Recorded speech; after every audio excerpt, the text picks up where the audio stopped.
I wanted to talk a little bit about uh, how privileges, while a good thing, could be over prioritized in the congregation.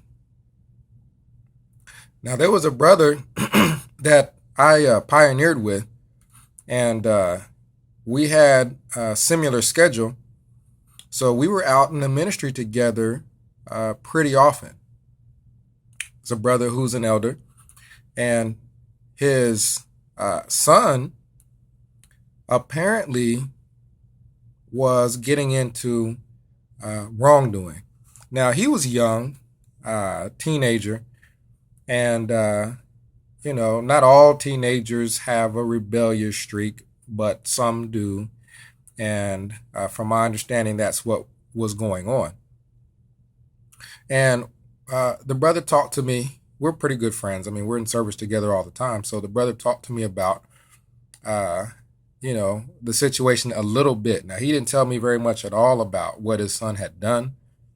And he didn't talk to me at all about his concern for his son or anything uh, to that effect.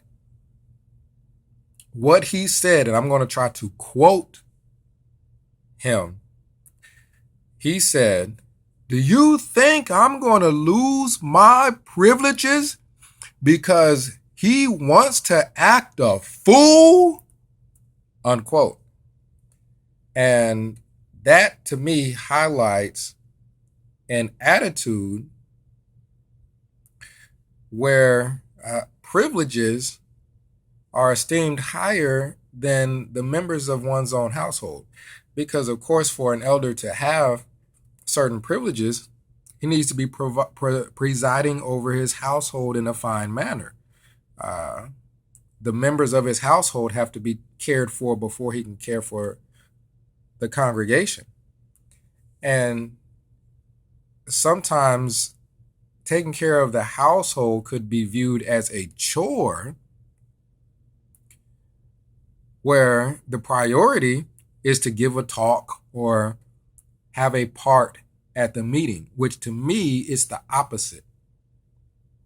A ministerial servant can give a talk or have a part at the meeting, really, because a lot of things are repetition. Almost anyone could give a part or a talk uh, at the congregation. Uh, the real work really is presiding over the household and shepherding the flock, actually working with people and guiding them along a path to serve Jehovah in the congregation is a higher priority than just standing up in front of everyone and giving a talk, giving a part, or conducting the watchtower. That's not the highest priority, to the point that things going on in the family should be dealt with begrudgingly. And there was another situation that happened while I was at Bethel. This brother was this brother was having some sort of an issue with his son. I didn't know what it was because I live about 45 minutes from my congregation. My congregation was East Poughkeepsie congregation, and from Walk Hill Bethel, that's probably about a 45-minute drive. So it's hard to stay on top of everything that's going on in the congregation because of that uh, distance. And his son was a friend of mine, however, and he spoke to me about some issues that he was having with primarily his father, who was an elder in the congregation. And he said he wanted to move out. And I'm thinking, whoa, let's sit down and talk about matters before going to that extreme. And the problem being, when I go back to Bethel, I'm going back 45 minutes, and then I'm super busy when I get there, uh, and don't really have time to sit down and talk to him before things go awry. And something happens, and the father loses privileges. He loses his privileges. He has to step down from being an elder. And I don't know the details of what happened in his family. I don't think I would want to mention the details of what happened in his family. However, I remember the son pulling up to the meeting, and the father pulling up behind him, and the two of them were obviously late, and I was an attendant, and I was checking the parking lot. And the father bumped his car against the back of his son's car. The father pulls up right behind the son, bumps his car in a manner where it had to have been on purpose, because he slowly pulls up and just keeps pulling up, and bam, he hits the car or bumps the car. And the son is obviously upset and holding his head. And I'm thinking, okay, now this is serious.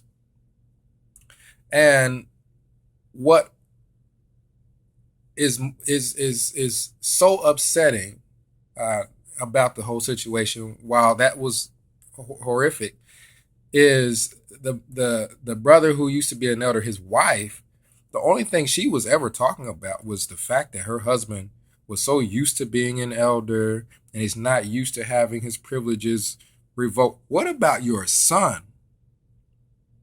who eventually did move out with another brother from the congregation? I don't know that he's still going to the hall now, and hopefully he's doing well, because he wasn't going to the hall while he stopped going while I was at Bethel, and then it was really hard to get in contact with him.